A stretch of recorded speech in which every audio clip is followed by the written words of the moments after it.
Bienvenue sur le podcast Légitime, le podcast déculpabilisant pour toi qui t'es déjà senti trop ou pas assez.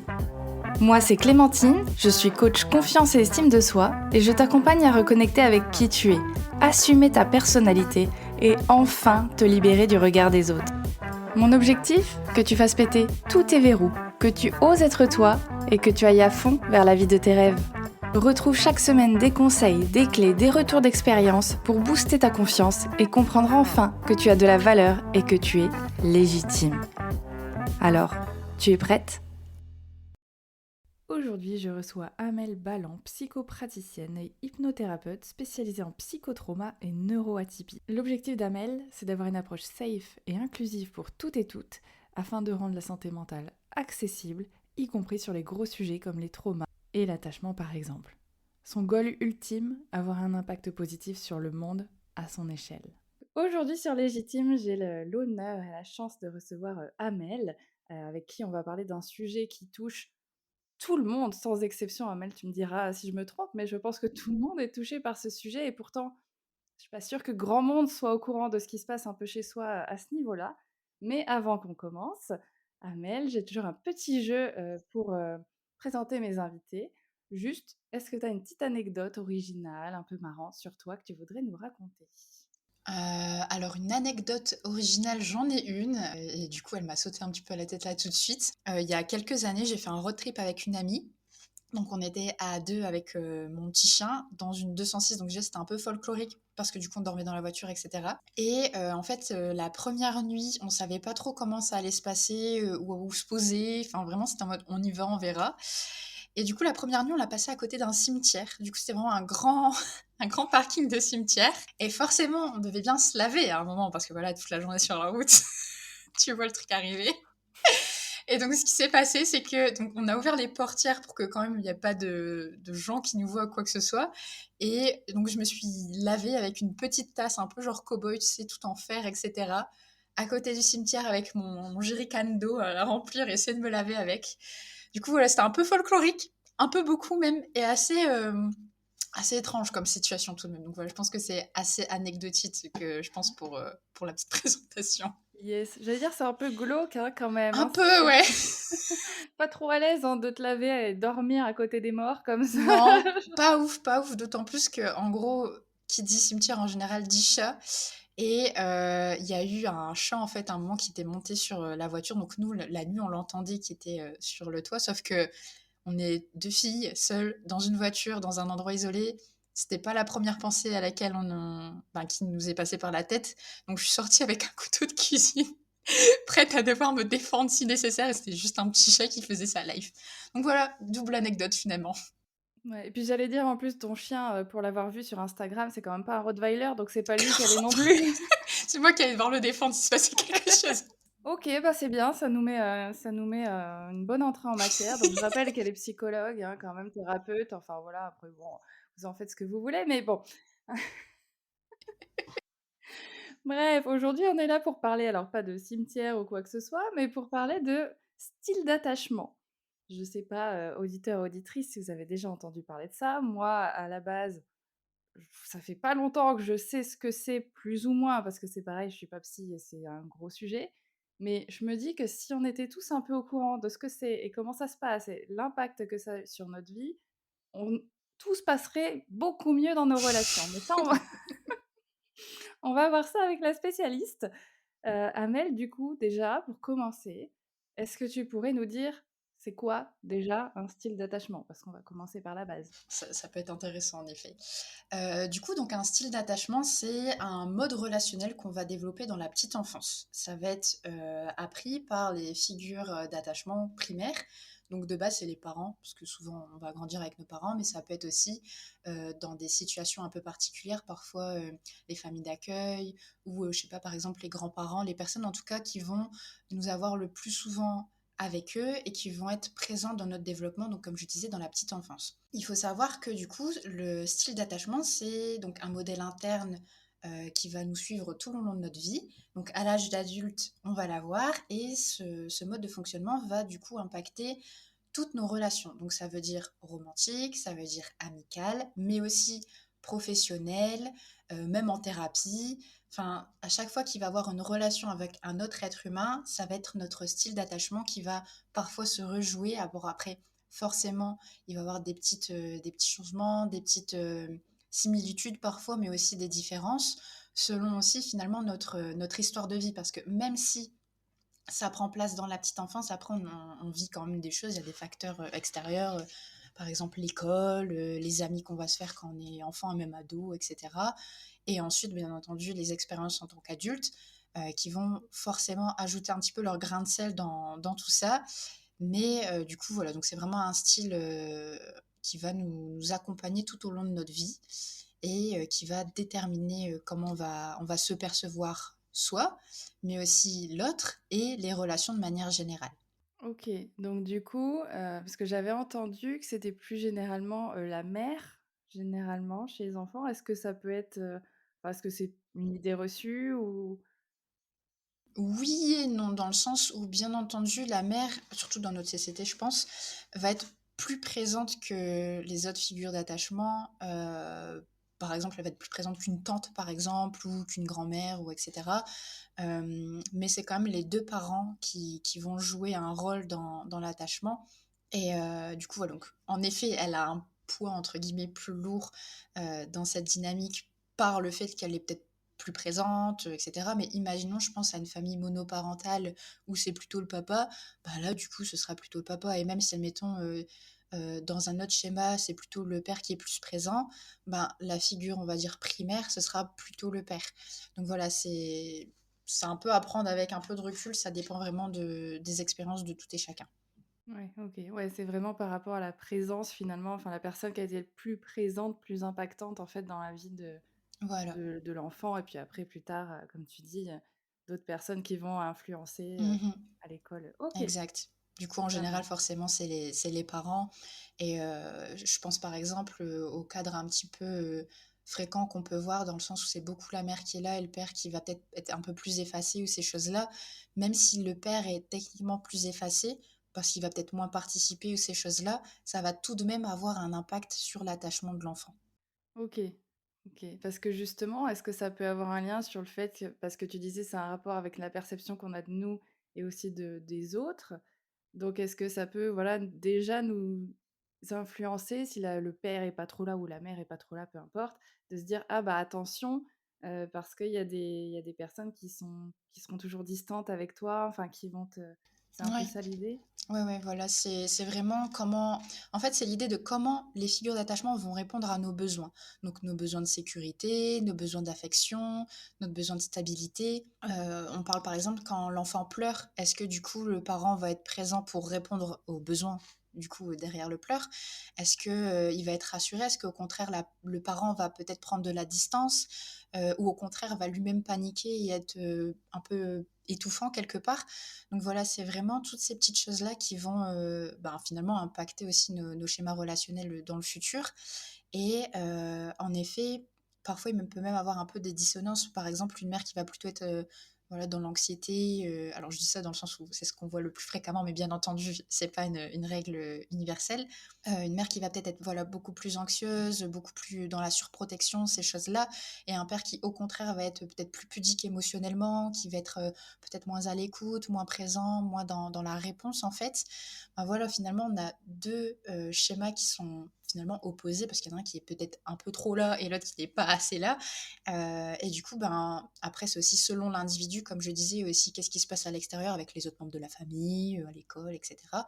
Mais ça va quand même impacter d'une certaine manière la perception de l'individu une fois, l'âge adulte. Ouais, du coup, ça forcément que ça fait des gens torturés, hein. Si d'un côté, tu as quelqu'un qui est too much et de l'autre côté qui est pas du tout assez. Mmh. Bon, j'exagère peut-être un peu avec torturer, quoique, non, Bah, quoique ça c'est pas dépend des gens, évident, mais c'est pas évident, ouais. ah mais OK et du coup, justement, il y en a 4, il me semble, Oui, styles d'attachement. c'est ça. On va en parler un petit peu. Est-ce qu'il y en a il y en a un qui m'a l'air plus sain que les autres, de ce que j'en sais, mais Oui. est-ce que les voilà, mais est-ce que les autres, ils sont forcément dysfonctionnels? Enfin, est-ce que c'est forcément des problèmes ou est-ce que, bah, c'est comme dans tout dans la vie, c'est une question d'équilibre? Enfin, voilà, dis-moi un petit peu la vie, l'œuvre de ces styles d'attachement. Donc, en effet, tu as raison, il y en a bien 4 qui ont été mis à jour. Donc, après, si tu veux, je les détaillerai, mais du coup, pour déjà donner les titres, il y a l'attachement sécure, qui est du coup sain, etc. Forcément, c'est celui C'est qu'on bien aimerait avoir. celui-là. Lui, il est cool. Ensuite, on a l'attachement insécure anxieux, puis l'attachement insécure évitant, et pour finir, on a un attachement insécure désorganisé. Donc, je vais peut-être un petit peu les expliquer. Donc, l'attachement sécurisant, forcément, c'est quelque chose qu'on a envie d'avoir parce que c'est justement lui qui va être plus stable, plus équilibré. C'est pas un attachement qui est parfait. C'est pas un attachement où l'individu va être vraiment sans souci, peut-être parfois d'anxiété ou quoi que ce soit dans ses relations. C'est pas du tout ça. C'est juste un attachement qui va être quand même plus serein, où la personne va du coup être euh, plus autonome, mais qui va aussi savoir demander de l'aide quand il y en a besoin, qui va quand même savoir faire confiance aux gens. Voilà, c'est vraiment une bonne régulation émotionnelle aussi derrière tout ça. Puis, les conflits, ça va pas être quelque chose qui est forcément perçu comme quelque chose d'horrible, d'insurmontable, qu'il faut fuir. Au contraire, il faut à tout prix avoir la main dessus. Qu'est-ce que je peux dire d'autre par rapport à ça? Donc ouais, c'est quand même quelque chose qui est plus sain, qui est plus stable et qui sait plus facilement revenir sur une base équilibrée, saine, dans la communication. Alors, bien entendu, encore une fois, chaque individu est imparfait, donc forcément, il y a peut-être des trucs où ça va un peu faire couac, mais de manière générale, un attachement sécure, c'est plutôt ça, c'est qu'il va être justement en sécurité dans ses relations, qui va pas toujours être en train de se poser des questions, avoir peur de l'engagement, justement, c'est ce qu'on va voir dans d'autres types d'attachements.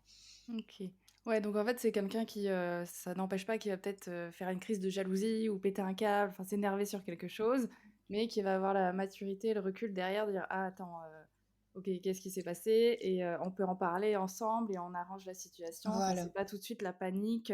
Ah ça y est, il va me quitter, elle va me quitter, tout le monde va me détester ou ce genre de Exact, choses. voilà. Ok. C'est quelque chose qui est, quand je dis plus régulé, c'est justement ça, c'est que, imaginons même s'il y aurait des moments d'extrême, parce que je sais pas, quelqu'un qui va être très stressé dans la vie de tous les jours, peut-être qu'à ce moment-là, il va avoir une réaction, alors entre gros guillemets, disproportionnée par rapport Mm. à la situation, mais qui va quand même savoir revenir à sa base saine et sécure. Et aussi, c'est pas la chose qui va être la plus récurrente. Ouais.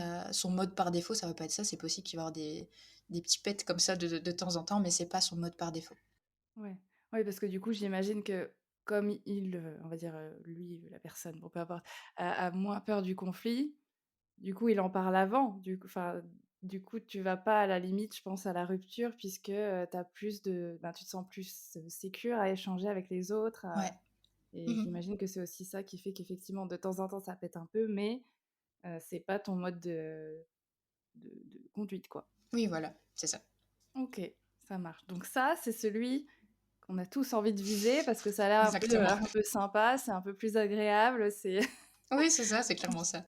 on se prend moins la tête, c'est beaucoup plus léger. OK. Mhm. Et c'est Bon, justement ce mode-là qu'on cherche à avoir en thérapie. Du coup, quand il va y avoir des patients qui ont, eux, un attachement insécure, on va essayer de les faire apprendre en fait des modes d'attachement plus sécures. Donc, on va aller travailler tout ça, hein, bien entendu, mais c'est vraiment le goal, concrètement. le goal ultime, le haut de la montagne, on y va. OK, bon, si tout le monde était là, ça serait merveilleux, mais bon, malheureusement, je pense que dans les personnes qui nous écoutent, bon, voilà, j'en connais déjà certaines qui vont se reconnaître, donc bon, allons-y gaiement. Donc il y a les 3 autres styles d'attachement qui sont un petit peu moins fun. Lequel tu préfères? Tu as envie de commencer par lequel? Dans mon ordre qui est déjà de base dans ma tête par habitude, donc on peut parler de l'attachement anxieux. C'est, je pense, celui dont on parle le plus. Peut-être parce qu'il est le plus représenté. Alors, déjà, petite parenthèse peut-être, sachez que l'attachement sécure dans la population, c'est celui qui est le plus présent. Donc les autres, ça reste Ah! des minorités, entre guillemets, dans le sens où c'est pas la grande majorité. Euh, mais en tout cas, dans les attachements insécures, l'anxieux, entre les trois, c'est celui qui est le plus présent. OK. Donc voilà, d'où le fait que je suis un peu en mode Ouais, il y a listage, il y a une chronologie, ouais, je dans ma tête en tout cas. une hiérarchie.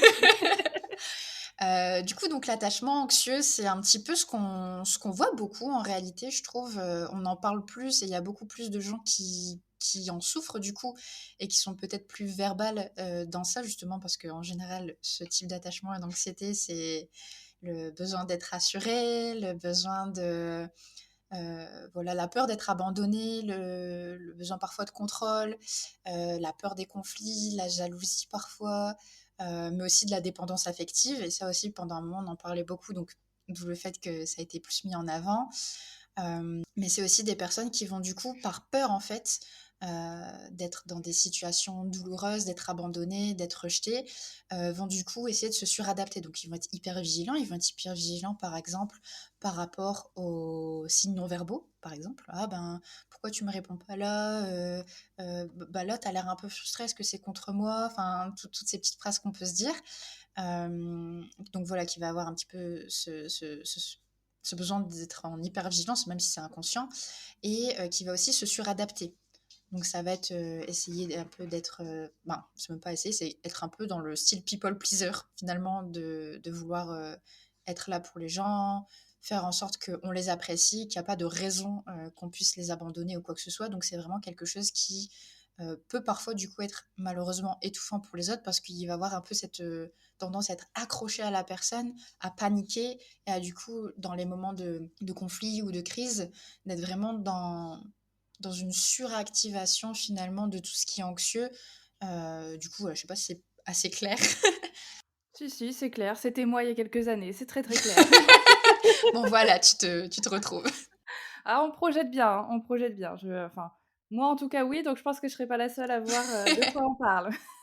Bon voilà. OK, ouais, beaucoup de demandes de rassurance et ce qui est terrible en plus, c'est que tu vois, tu dis: «Ces personnes donc demandent à être rassurées», mais en fait, tu jamais rassuré en plus. Oui, C'est aussi ça le problème, c'est que quand bien même ton conjoint, ta conjointe, là je parle de couple, mais voilà, te rassurerait en fait, enfin essaierait de te rassurer, ça ne marcherait pas, donc c'est en plus c'est un cercle vicieux ouais, ouais, c'est généralement, ça.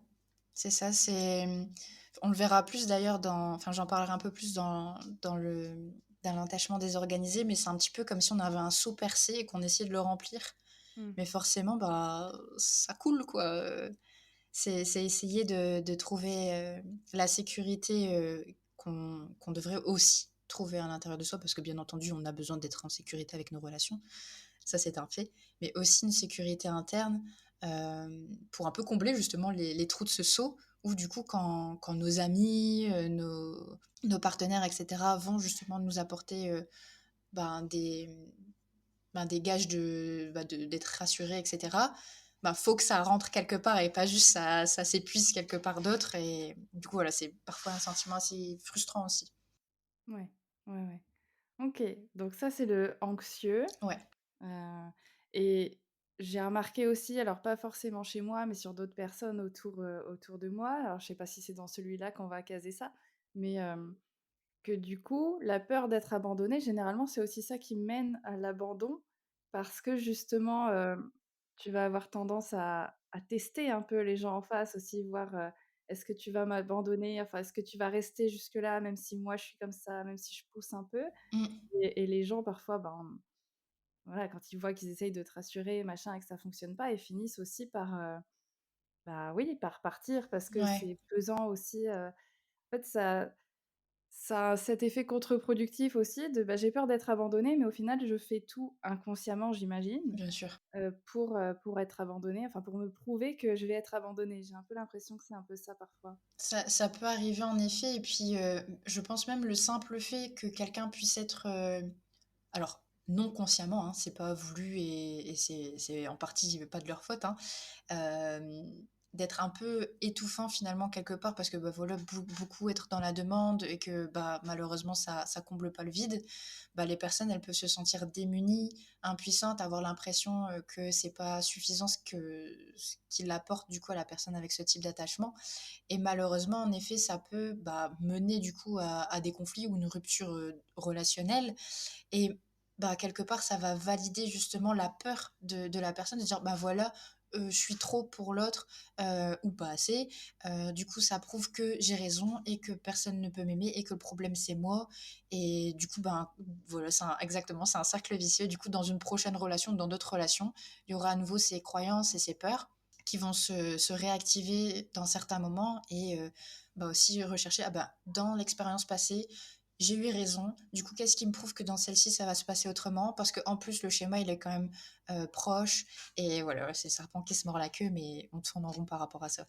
Ouais et puis en plus, plus tu vas te prouver par plusieurs relations que c'est toujours comme ça, je tombe toujours sur le même type de mec, Mmh. p moins ça va aller dans le bon sens, quoi, c'est Oui, clairement, clairement. Du coup, c'est extrêmement stressant et du coup, justement, ça renforce l'anxiété et qui dit renforcer l'anxiété, tu renforces ton comportement et cetera. Donc ouais, c'est pas foufou. nickel, nickel, parfait. Le On adore. On adore, ça, c'est s'enrichir, voilà, c'est super. OK, donc le l'anxieux, très bien et ensuite, on a lequel? Ensuite, du coup, donc on a l'attachement évitant dont on parle moins et je alors ça, c'est ma théorie à moi, ça veut pas dire que c'est réel. Je pense que justement, comme c'est des personnes qui sont dans un attachement évitant et qui, de par leur type d'attachement, ont plutôt tendance à être froides, hem, à, ne être dans l'hyper-indépendance, à minimiser leurs émotions. Je suppose que, de par ce fait, on en entend moins parler parce qu'il y a moins de ces personnes, de ces types d'attachements qui vont se dire: «Ah ben je souffre de ceci, ah bah, là, il y a un problème» et cetera. Parce que, bah, qui dit évitement dit aussi parfois déni, dans le sens où, bah, il y a pas de problème, moi je suis hyper indépendant, je sais compter sur moi et de toute manière j'ai pas besoin des autres. Derrière, il y a aussi, parfois, et même souvent une peur de l'engagement. Du coup, voilà, c'est quelqu'un qui va être entre guillemets l'opposé finalement de l'anxieux. C'est vraiment fuir les relations, surtout quand il commence à avoir de l'intimité, de la vulnérabilité, toutes ces choses-là. C'est un peu genre la bête noire finalement de l'évitant ou de l'évitante. Euh, voilà, être vraiment dans la suradaptation aussi, mais d'une autre manière qui va être plutôt se replier sur soi, compter que sur soi, etc. Et je sais pas si c'est un petit peu anecdotique pour vous, mais souvent, ce qu'on voit, c'est des personnes ayant un attachement anxieux qui finissent avec une personne qui a un attachement évitant. C'est un peu Nickel, explosif. parfait, je pense aussi là. Ouais, une dynamique incroyable parce qu'en fait, ils se trigger l'un l'autre. L'évitant, il va être mal à l'aise par rapport au fait que justement, l'anxieux va demander à être rassuré, à avoir besoin de présence, enfin être dans le j'ai besoin, j'ai besoin, j'ai besoin. Et de l'autre côté, ben justement, l'évitant qui va être en mode moi, j'arrive pas à gérer ça, j'ai besoin de recul et de m'isoler, de fuir en fait cette situation. Ça va venir activer l'anxiété de l'autre qui va être en mode oh mon dieu, mais il va me quitter, il va m'abandonner, il faut à tout prix que je m'agrippe à lui ou à elle, hein, etc. Donc, ouais, c'est un peu folklorique. La vache, ouais, ça va pas du tout ça.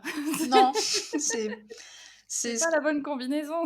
ben, c'est pas la meilleure et ce que je vois aussi beaucoup du coup avec mes patients patientes, c'est que moi j'ai les patients qui ont un attachement anxieux en thérapie et qui du coup disent bah voilà je suis dans telle dynamique, enfin qui vont chercher justement à trouver une solution au problème.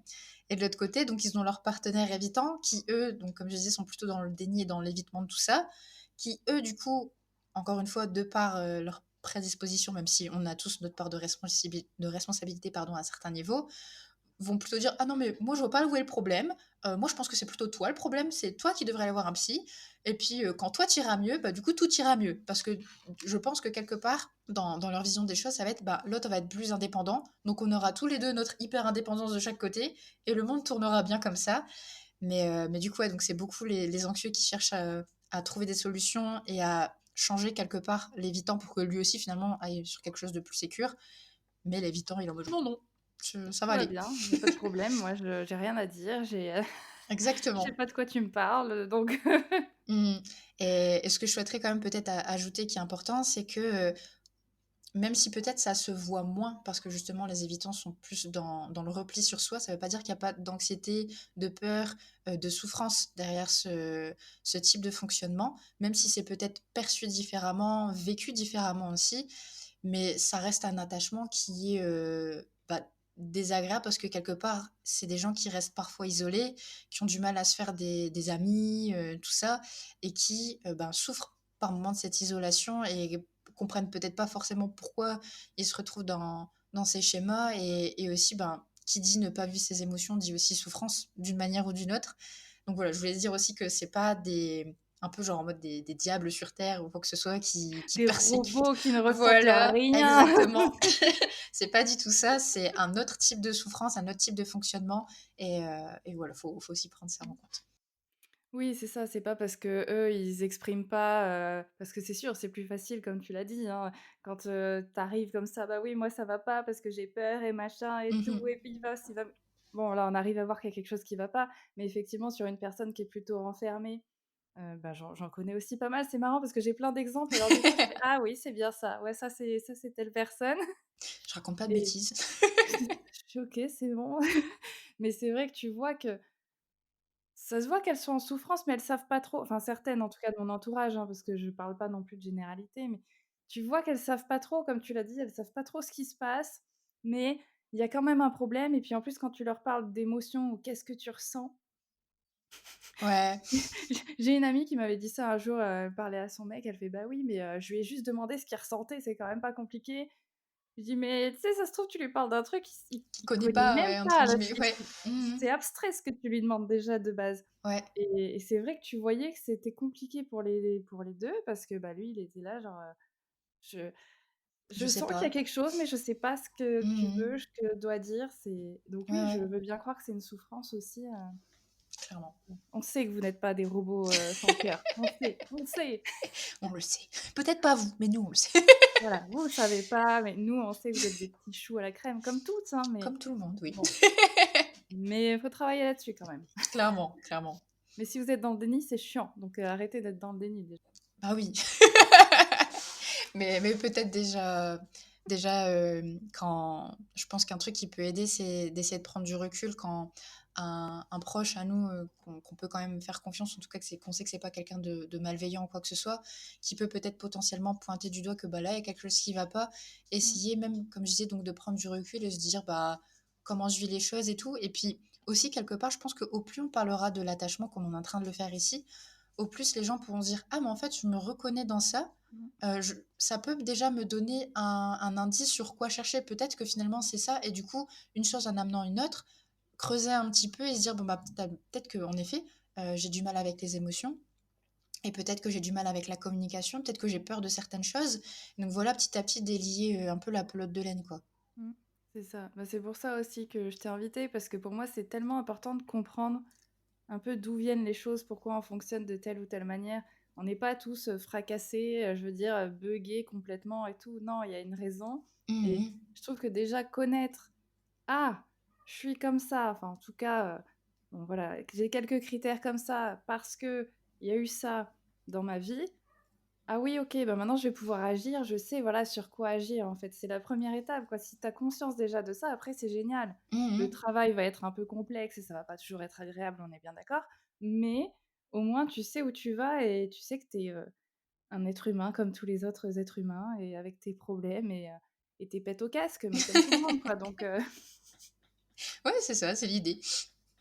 OK, donc trop bien et il nous en reste un, du coup, le désorganisé. Voilà, le désorganisé, c'est, j'ai envie de dire, le plus complexe du coup.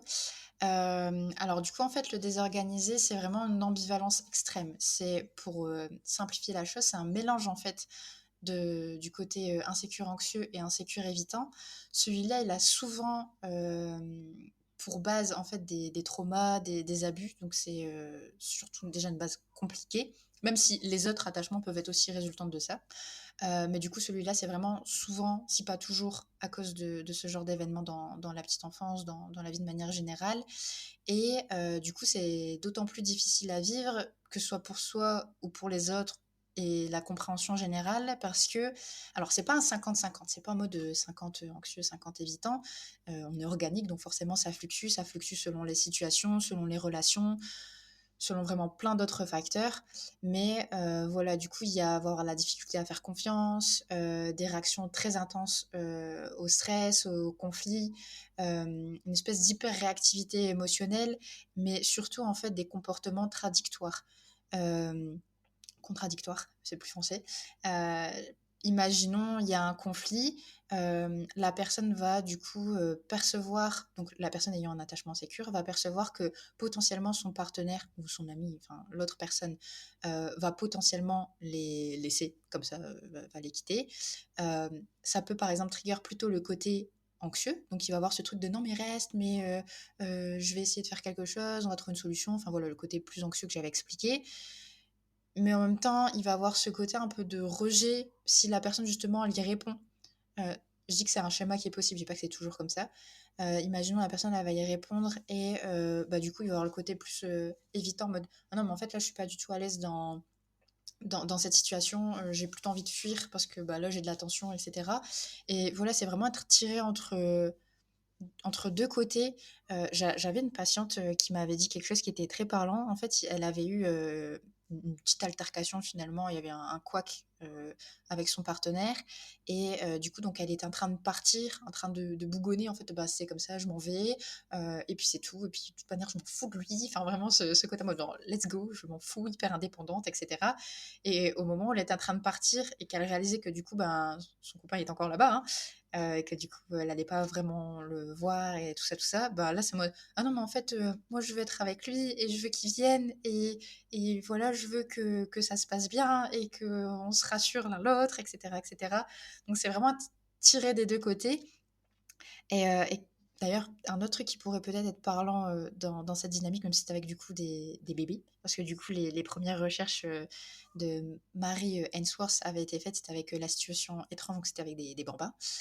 Du coup les bébés avec un attachement, désorganisé, ce qui s'est passé, c'était que quand la mère partait et puis qu'elle revenait, donc en fait l'enfant il était vraiment en pleurs, enfin on voyait qu'il avait été très anxieux et que ça n'avait pas du tout été OK pour lui ce qui venait de se passer. La mère le porte, donc pour le rassurer et tu vois qu'en fait l'enfant se débat. Il veut vraiment genre la repousser, il est pas d'accord et cetera alors que factuellement c'est malgré tout sa figure d'attachement, donc normalement sa personne ressource vers lequel il va venir rechercher justement de la sécurité pour s'apaiser et revenir justement à quelque chose de régulé. Non, au contraire, il était vraiment dans le rejet de ça.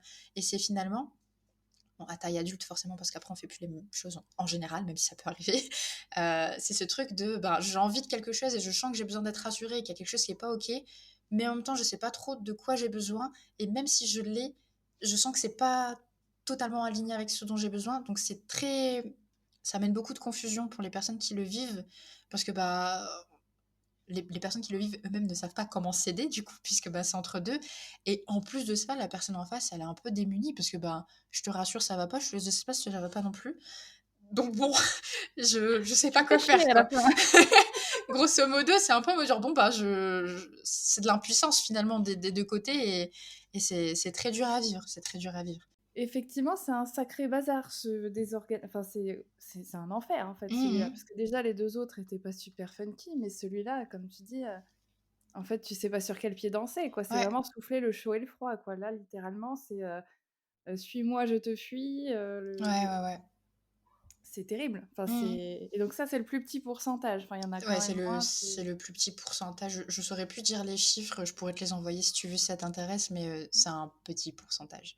OK. Parce que ça, tu me disais, c'est vraiment lié à un trauma, enfin un truc vraiment qui a été très, très marquant, Bah, souvent, tu vois, ça va être, bon, sans commencer à parler de trucs un peu graphiques, mais ça peut être des parents qui eux-mêmes sont désorganisés. En fait, je pense par exemple à imaginons un parent qui va être, auteur de violences infantiles, donc qui va, je sais pas moi, battre l'enfant ou des choses comme ça, mais qui derrière va justement être dans la surprotection en mode de: «Bah, regarde, je t'ai fait plaisir, regarde, je t'aime beaucoup» et cetera.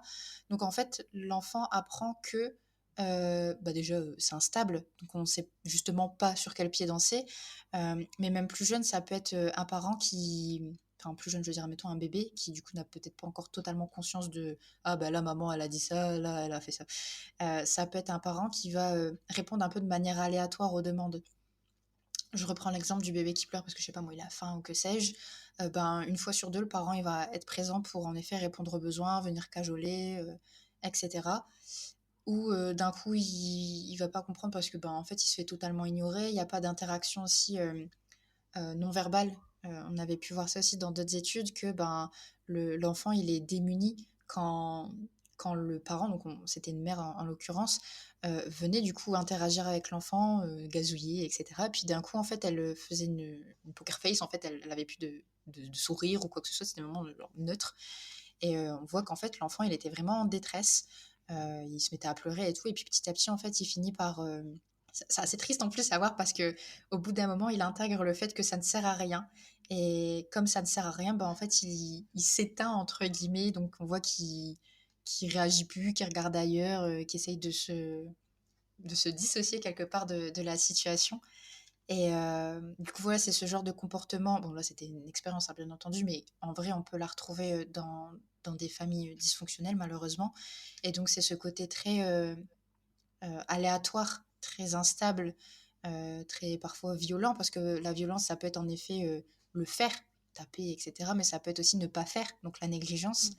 Donc, vraiment, toutes ces choses-là mélangées les unes aux autres peut en effet, du coup, déclencher un attachement désorganisé, donc sur la durée. Euh, je souhaite aussi rassurer certaines personnes, peut-être qu'il y a des parents, je viens d'y penser. C'est pas parce que vous faites un comportement une fois tous les 10 ans que ça C'est va... de votre faute. Non, non, justement. C'est vraiment la répétition sur la durée d'un comportement qui est du coup dysfonctionnel et pas approprié qui va engendrer des problématiques chez l'enfant. Mais si une fois vous n'avez pas, parce que vous étiez excédé, vous n'avez pas pu répondre à la demande de votre enfant ou quoi que ce soit, Ça c'est va pas ça aller. qui va faire un gros meltdown dans sa tête. Ça va aller.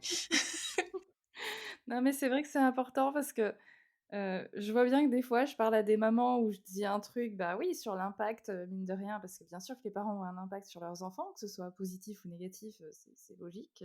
Mais c'est ça, je vois que tout de suite, des fois, c'est la panique, genre, oh putain, ça y est, je vais traumatiser mon enfant, Ouais, c'est mon ouais, ouais. il est même pas né, ou alors il vient de naître, ça y est, je suis foutue. Mmh.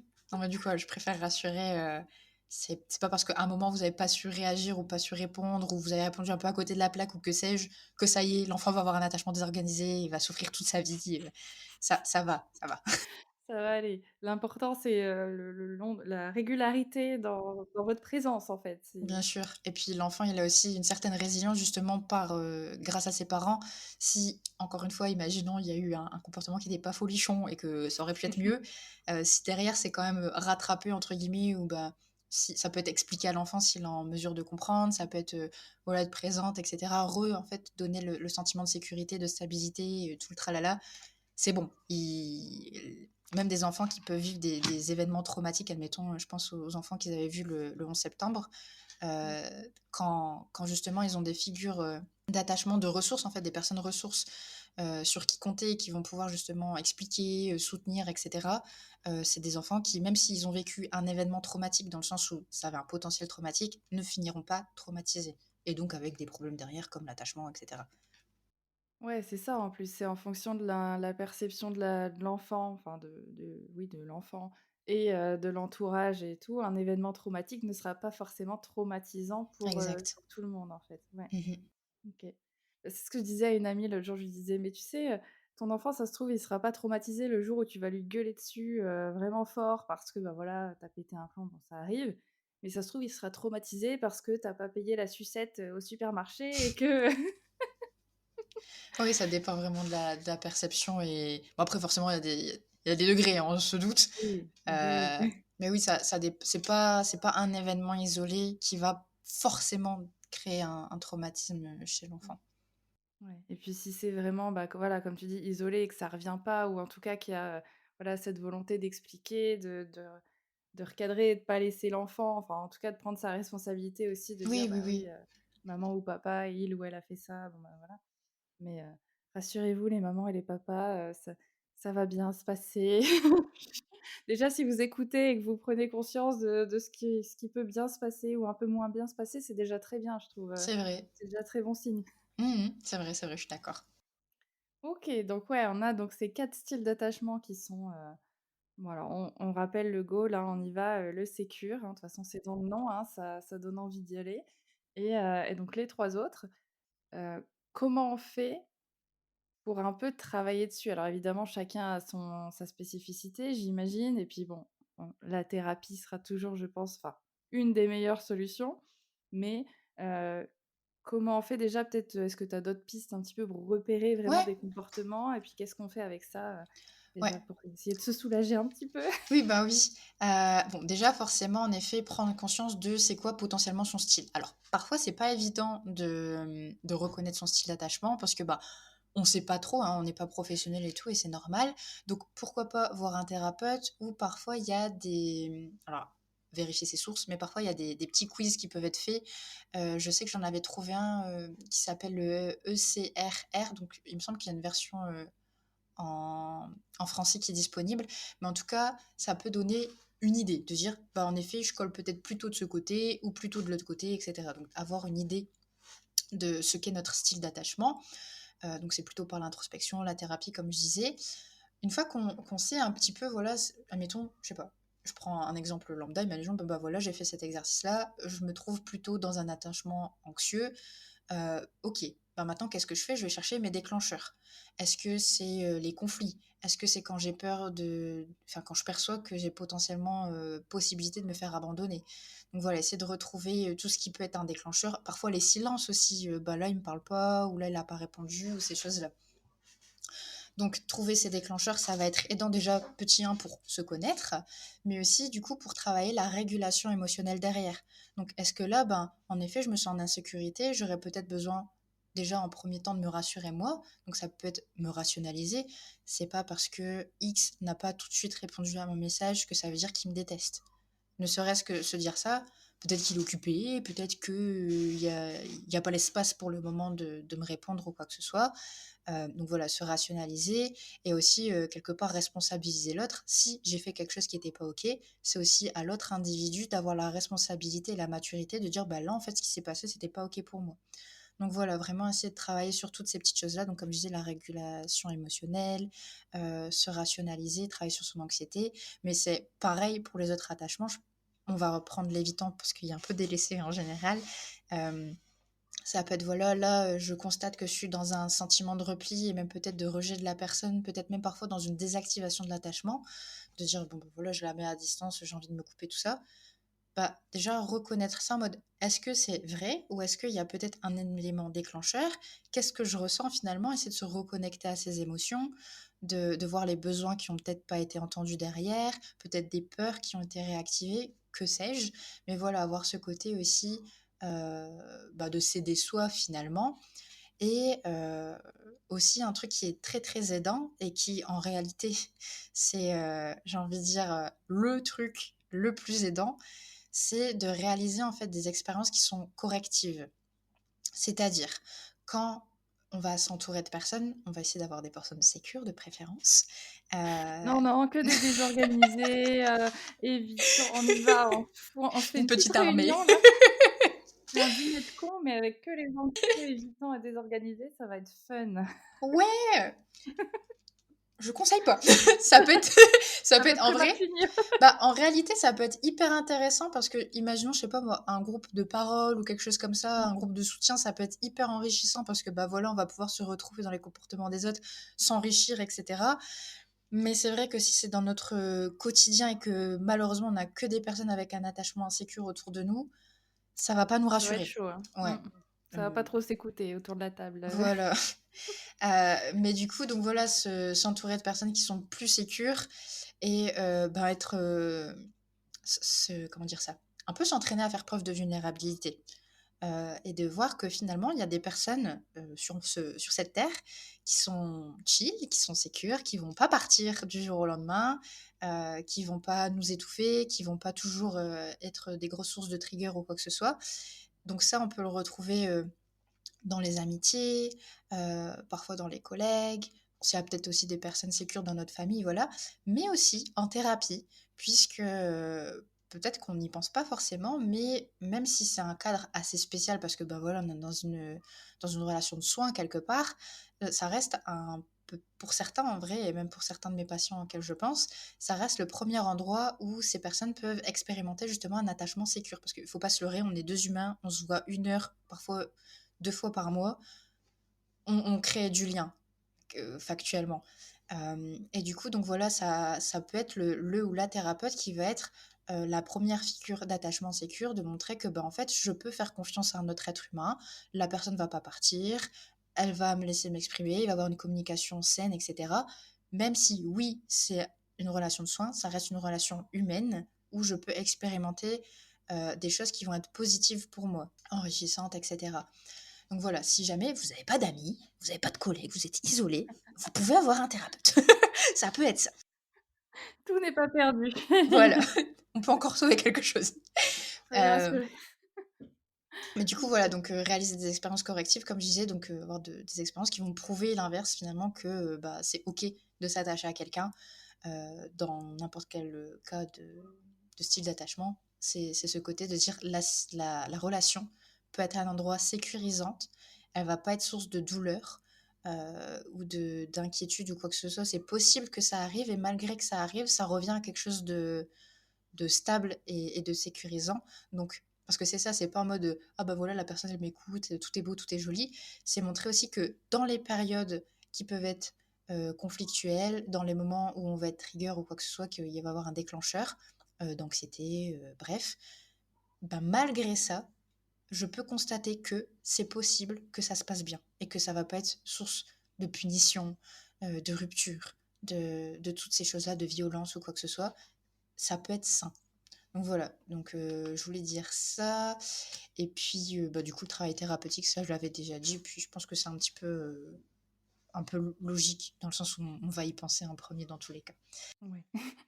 Et comment on fait? Parce que, je veux bien faire des actions correctives, mais je me dis autant, l'attachement anxieux, OK, tu vas peut-être pouvoir être un peu vulnérable, enfin dire les choses, voilà: «Je ressens ça, je me sens, j'ai peur que tu m'abandonnes» ou j'en sais rien, à une amie proche, bon je vais dire une amie, hein, mais prenez qui vous voulez.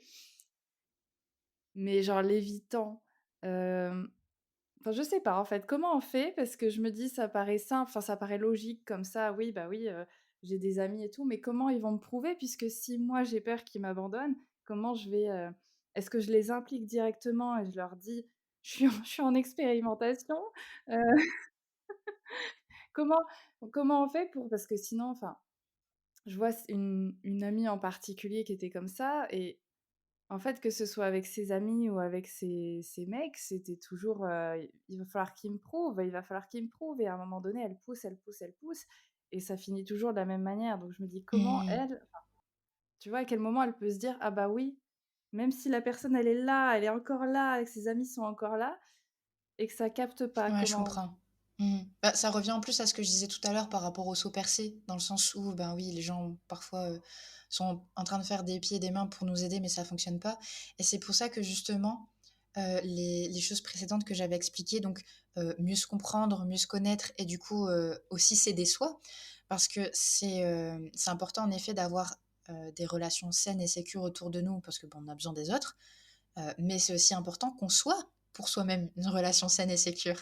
Il faut qu'on soit là pour nous, il faut qu'on soit là pour nous aider. Et avant même, je pense, de se tourner vers l'autre et de dire, ben voilà, là, j'ai peur, ou toutes ces choses-là, de se dire, ok, moi, avec moi-même, je vais prendre un moment pour essayer de comprendre ce qui se passe et pas juste venir avec ma grosse boule là que je viens de pondre entre guillemets, qui me fait peur, et que je vais la lancer sur l'autre en mode voilà, j'ai ça comme problème, aide-moi. D'ailleurs, c'est pas le but du tout. Heu, c'est de dire: «Bah, OK, moi toute seule face à cette problématique, face à ces ressentis, face à ces inquiétudes, qu'est-ce que je peux faire moi pour m'aider?» Donc rationaliser comme je disais, mais ça peut être aussi, par exemple chez l'évitant, essayer de se dire: «OK, là en effet je vois que je suis dans un truc de repli. Est-ce qu'il y a une émotion derrière? Qu'est-ce que je peux faire dans ces moments-là?» Est-ce que, ben, là ce qu'il y a justement de mieux à faire, c'est de, hem, prendre vraiment un petit temps pour soi pour essayer de retourner à un stade émotionnel plus stable et plus tranquille, quoi?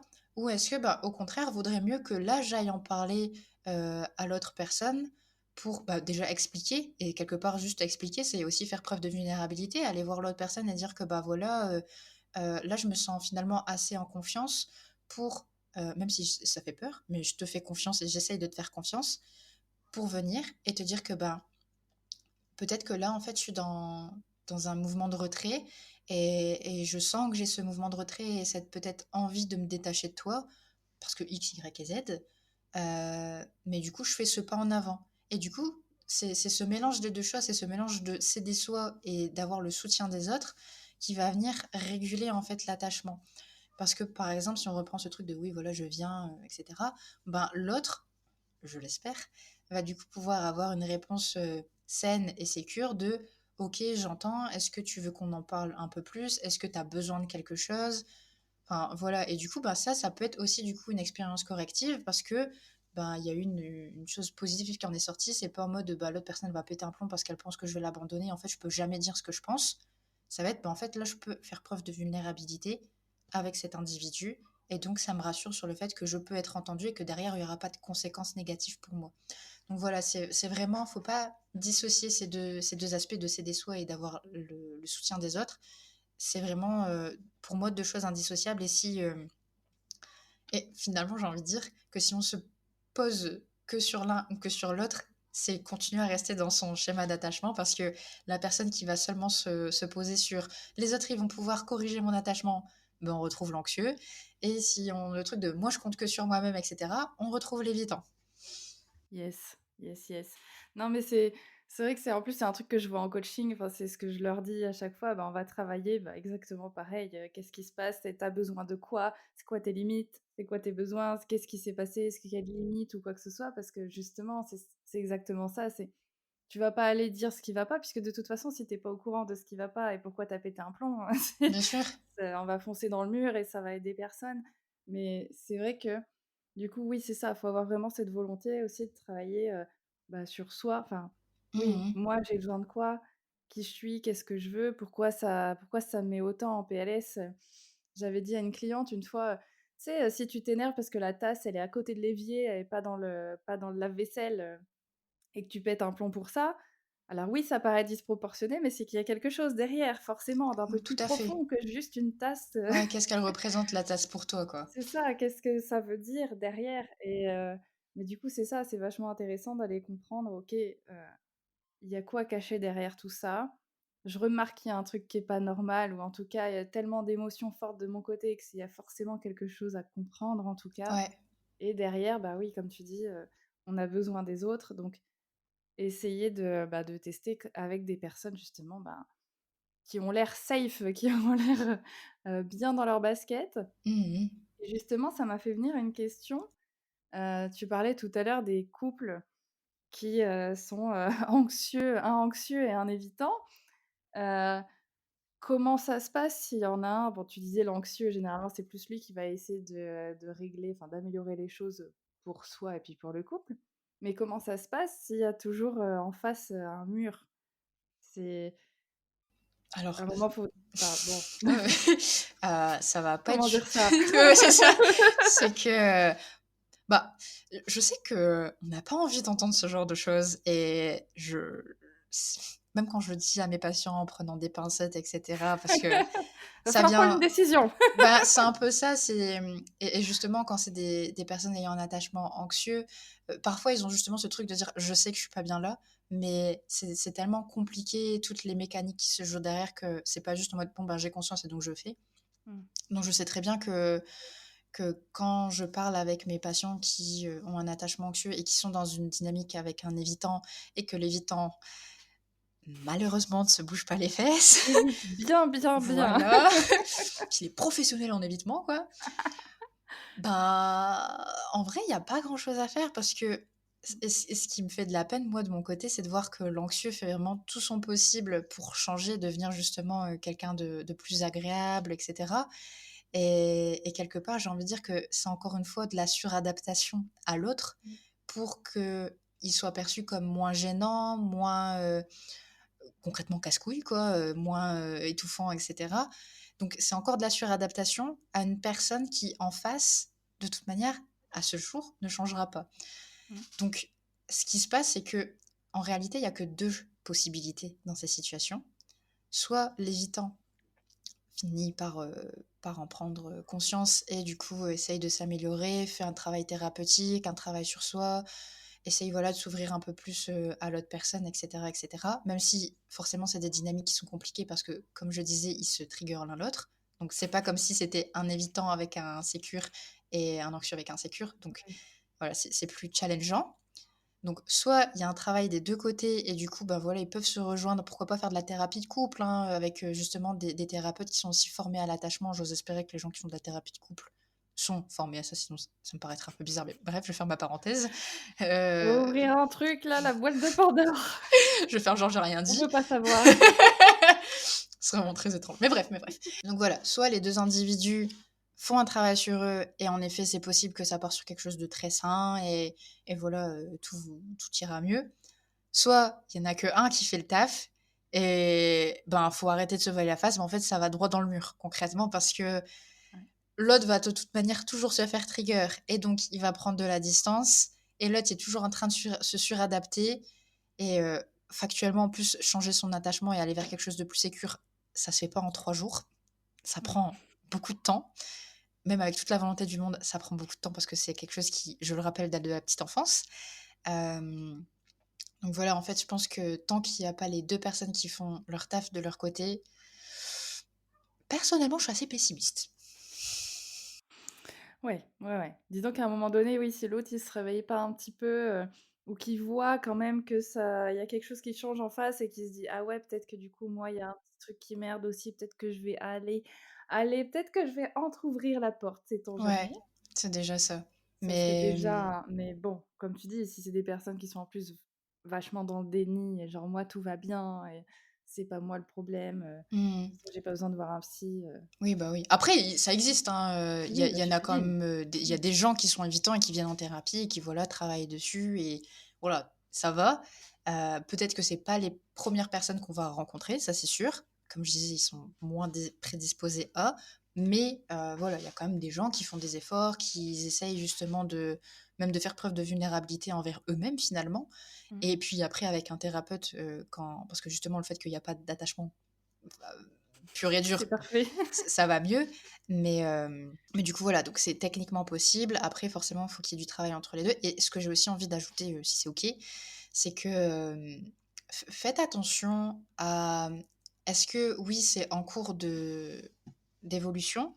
Je parle surtout pour les anxieux, parce que c'est souvent cette dynamique-là, mais en vrai, ça peut arriver dans tous les sens. Est-ce qu'il y a vraiment une évolution et une vraie, hein, quand c'est pas juste oui, oui, ça dure 3 jours et après ça repart. Non, mais on les connaît. On sait où ça Heu, va cette histoire, hein. voilà et est-ce que vous êtes bien dans cette relation? Parce qu'il y a beaucoup, du coup, d'anxieux qui vont rester dans une et même des évitants, du coup, qui par déni restent et ils souffrent aussi. Mais des gens qui vont rester dans des relations, qui ne les satisfont pas et qui, au contraire, les font beaucoup souffrir, d'une manière ou d'une autre. Espère que ça va s'améliorer parce que oui, au bout d'un moment, la personne va changer, parce qu'elle, elle va en thérapie, du coup, elle va devenir d'un coup hyper indépendante ou parce que lui, au bout d'un moment, il va se réveiller, il va comprendre que, bah, du coup, ça fait des gens qui restent des années ensemble, mais que comme il y a pas d'évolution, pure et dure dans le sens où il y a une action qui est mise en place derrière, bah, c'est beaucoup de souffrance sur beaucoup de temps et c'est un pari extrêmement risqué et beaucoup de souffrance qui va en découler. Donc Et est-ce c'est qu'un ouais. anxieux peut devenir évitant? Parce que tu vois, en fait, ça me fait réfléchir et je me dis, voilà, 2 personnes, un anxieux, un évitant qui sont ensemble et bah, voilà, l'anxieux, il reste parce que, bah, voilà, ça va un peu mieux, ça va et puis j'attends, le messie qui un jour, va tout faire changer. Je me dis: «Est-ce que cette personne, elle pourrait pas du coup j'allais dire se transformer, genre c'est bizarre, mais on comprend ce que je veux dire. Se transférer un peu en mode évitant aussi, genre, bah, parce que l'autre m'évite, ben, peut-être que c'est une manière aussi, enfin et que ça fait 2 personnes qui du coup, juste se côtoient Mmh. et enfin, je sais pas si c'est possible. Je ne C'est le souhaite pas non plus, mais c'est pas possible dans le sens où, un style d'attachement, c'est quelque chose qui reste très fixe OK. dans notre fonctionnement. C'est vraiment un peu genre notre mode par défaut. D'ailleurs, c'est pas encore très clair, sur la question, mais la question de est-ce que du coup une personne peut vraiment devenir une personne sécure dans son attachement? Ou est-ce qu'en fait elle a appris à se comporter comme une personne sécure? Et Oh putain. donc son fond, ça resterait quelqu'un d'insécure parce que c'est sa base, par défaut, mais de par l'expérience, l'apprentissage, le réapprentissage, un peu la rééducation quelque part, derrière, fait que elle a appris des nouveaux modes de fonctionnement pour, bah, du coup avoir des actions, de régulation et cetera qui sont plus proches d'une personne sécure. Donc voilà, la question se pose encore. Est-ce que du coup on reste factuellement, dans notre style d'attachement, mais que du coup on peut, comment dire? Pencher vers un attachement plus sécure parce qu'on apprend et tout ça, mais que notre fond reste, celui de base? Ou est-ce que, ben oui, en effet, du coup, on peut passer d'insécure à sécure? C'est une question qui se pose, mais c'est pas possible qu'un anxieux devienne évitant ou l'inverse, parce que c'est vraiment quelque chose qui est, comme je disais, très, très ancré Très dans ancré. voilà, c'est un peu comme notre programme par défaut quelque part Ouais. et faire un tel 360 en fait d'un extrême à l'autre, c'est pas possible. J'ai déjà eu même moi, alors c'est pas la généralité, hein, mais j'ai déjà eu des patientes, des patients qui justement avaient, alors pour le coup, c'était souvent un attachement désorganisé, mais parfois c'est même anxieux, qui disaient: «Bon, ben, si c'est comme ça, ben, du coup, je vais vraiment me mettre en retrait, je vais arrêter de lui répondre, arrêter de lui parler, lui montrer que, voilà, ben, voilà, il est là, la personne, elle aura tout l'espace, dont elle a besoin et tout». Ça fonctionne pas parce que en plus, cette action part de quelque chose de très anxiogène parce qu'on n'est pas là en mode: «Ben, Oui. je fais ce choix en toute conscience et je suis OK avec ce choix». Et je C'est: suis à l'aise «J'ai avec peur ça, et oui. du coup je fais». Donc en vrai, finalement, le naturel revient au galop, donc ça va être en mode: «Oui, c'est bon, je j'arrête». Puis ça va peut-être tenir genre 1 heure, 2 jours, puis après ça Et revient. après ça va être, 25 messages d'un coup parce que, Exact, donc voilà pour répondre à ta question. OK, ça marche. Bon, c'est bon à savoir, voilà, c'est au moins vous allez pas tester tous les styles d'attachement. C'est faut aussi c'est Non. Sauf si on est désorganisé, du coup là, ah ouais, c'est vrai. Mais là, vous avez pas de chance. Si vous faites partie de ces gens-là, bon bah, pas de prenez bol. rendez-vous au plus vite. En vrai, oui. Parce que ça a pas l'air cool, hein, ça a pas l'air fun votre vie, hein, donc vraiment, faites-vous ce cadeau. Je pense que ça vous fera du bien, ça va vous alléger un petit peu. Ouais, clairement. D'autant plus que, comme je disais, souvent il y a des traumas derrière, donc il y a pas que Ah oui. l'attachement qui peut être, désorganisé. Bon, c'est le bordel, donc faites quelque chose, Voilà, de ce que je comprends, c'est que faites quelque chose. Ça vraiment, ça va vous faire du bien, ça va vous soulager, clairement, hein. clairement. OK, trop bien, j'adore, j'adore, c'est trop intéressant. Enfin moi je trouve ça fascinant Je et à suis quel d'accord. point quelque chose, bah, en plus comme tu dis, qui vient de la petite enfance, donc bon, bah, on a été, formatés comme ça de telle ou telle manière, bon, bah, par notre expérience, mais à quel point ça a un impact énorme sur tout le reste. Parce que comme tu dis, oui, ça peut être ton couple, mais ça peut être tes amis, ça Mmh. peut être ta tes relations pro et c'est fou comme d'un côté comme de l'autre, ça peut créer des conflits, enfin des relations super conflictuelles ou alors au contraire de super belles relations, mais que tant que tu as pas conscience de tout ça, en fait, tu vas être dans des schémas où tu vas te prendre la tête, d'un Ouais. côté ou d'un autre, et et en plus rentrer dans le cercle vicieux dont on parlait tout à l'heure qui est purement dégueulasse, donc c'est incroyable. Enfin, c'est des choses, je me dis: «Mais pourquoi on n'apprend pas ça à l'école?» Genre qu'à un moment donné, on alors peut-être pas, tout de suite au CP, mais à un moment donné qu'on prenne conscience de: «Attention, regardez, peut-être que vous fonctionnez comme ça et du coup, on va pouvoir faire ci et ça». Ce Mmh. serait plus simple d'attaquer tôt. Ouais, bah, je suis d'accord et puis du coup, si on attaque tôt, du coup, on aurait des individus qui pourraient apprendre ça, déjà plus tôt et qui, du coup, une fois adultes, auront des relations plus saines et du coup, des adultes, je pense, plus stables, même avec eux-mêmes et leurs relations et du coup, une éducation aussi avec leurs propres enfants plus Bah, c'est ça. sécurisante et cetera et on aurait, bon, c'est un peu peut-être utopiste, mais du coup, des générations qui sont plus sécures, plus épanouies, alors quelque chose qui est quand même plus sain, quoi. Bah, ouais, enfin, ça paraîtrait évidemment, on n'est pas les c'est pas les bisounours, on sait bien qu'il y Oui. aura toujours des trucs qui couaquent, mais bon, ça me paraît en fait, c'est des choses qui paraissent tellement, importantes. Je me dis: «Mais putain, pourquoi on apprend ça?» Voilà, au moment où tu t'y intéresses en plus, hein, Ouais, ouais, ouais, généralement, c'est c'est ça. parce que, tu te rends compte qu'il y a un truc qui merde ou que ça fait, 5 relations qui finissent de la même manière à chaque fois et que tu te dis: «Bon, peut-être qu'il Bof. y a quelque chose, bon, généralement, c'est de ma faute», là, c'est les anxieux, c'est pour ça que je te dis, j'étais typiquement là-dedans. Bah, voilà, c'est de ma faute, mais bon, faut que je m'améliore. Mais du coup, tu te renseignes sur toi et Oui, bah, oui et au final, puis, tu finis par savoir, mais bien sûr et j'ai envie même de dire que, ça permettrait aussi à certaines personnes de pas finir dans des relations, toxiques, violentes, tout ça bah, c'est parce que ça. du coup, en ayant une meilleure conscience, on n'évitera pas tout, ça, c'est sûr, mais en ayant une meilleure conscience de comment on fonctionne et que, bah, malheureusement, en vrai, parfois, on peut être proie à des Mmh. personnes qui sont malveillantes, et autres. Ça nous permettrait aussi de un peu de couper l'herbe sous le pied de toutes ces choses-là qui peuvent arriver et ou Bah, même, ouais. j'ai envie de dire, que imaginons, voilà, on n'a pas pu éviter ça et on a fini dans cette relation, bah, en étant plus sécure avec soi-même, on aura moins besoin de l'autre Mmh. Et comme on a moins besoin de l'autre, on sera pas dépendant. Et comme on sera pas dépendant, ben, on sera plus OK de partir de cette relation. Et on se sentira pas on remettra pas toute notre existence en question parce qu'on n'est plus, dans cette relation. Exactement. OK, bah, voilà, bah, let's go, allez-y là tu allez faire au moins un test là, savoir où vous en êtes et après, prenez les actions qu'il faut. Ça ne fera que du bien au monde, je pense et à vous surtout. Oui. Donc, bah, écoute, Amel, merci beaucoup. Je pense que c'est un épisode d'utilité publique, Merci. vraiment.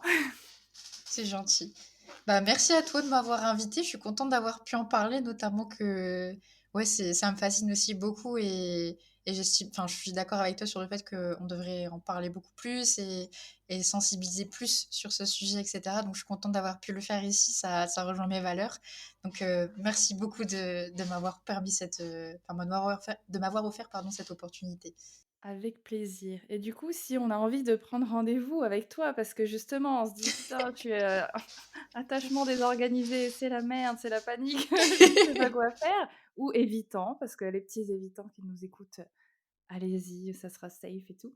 On te retrouve où? On te contacte où? Qu'est-ce qu'on fait? Alors, vous pouvez me retrouver sur ma page Instagram. Vous aurez d'ailleurs du contenu, psychoéducatif, donc ça vous donnera aussi des informations, des outils à utiliser et cetera. Donc c'est Amel, A-M-E-2-L-E s'il vous plaît, avec un underscore Balland, B-A-2-L aussi A-N-D. Je Donc mettrai voilà, en description de toute ouais. façon. Ou alors sur mon site internet, donc pareil, c'est amelballand.fr, je crois, si je dis pas de bêtises. Vous le retrouvez aussi, c'est Vous pas grave. verrez, faites des efforts, on vous a dit. Voilà, voilà. Mais du coup, voilà, donc c'est possible de retrouver, ici et j'ai encore quelques places d'ailleurs pour, des suivis thérapeutiques, donc si besoin, vous avez une place. Parfait. Ben, merci beaucoup. N'hésitez pas, les personnes qui nous auront écoutés à venir nous dire sur Insta, bah, si vous avez reconnu un style d'attachement en particulier, si vous avez déjà commencé à bosser dessus, où vous en êtes. C'est toujours intéressant, je pense et la première chose, comme on l'a dit, c'est d'en prendre conscience et après, tout roule. Il y aura quelques petits cailloux sur la route, mais tout roulera Ça va donc aller. ça va aller. On sera là, on s'occupe de vous. Oui, c'est clairement ça. Ayez confiance. Fais confiance. Pour ça, c'est Amel et puis moi après quand ça va mieux et que vous avez un peu géré tout ça, nous on voit le après. C'est parti. Fais à la chaîne, tu sais. Ah, parfait. Bon merci beaucoup et à bientôt sur Légitime.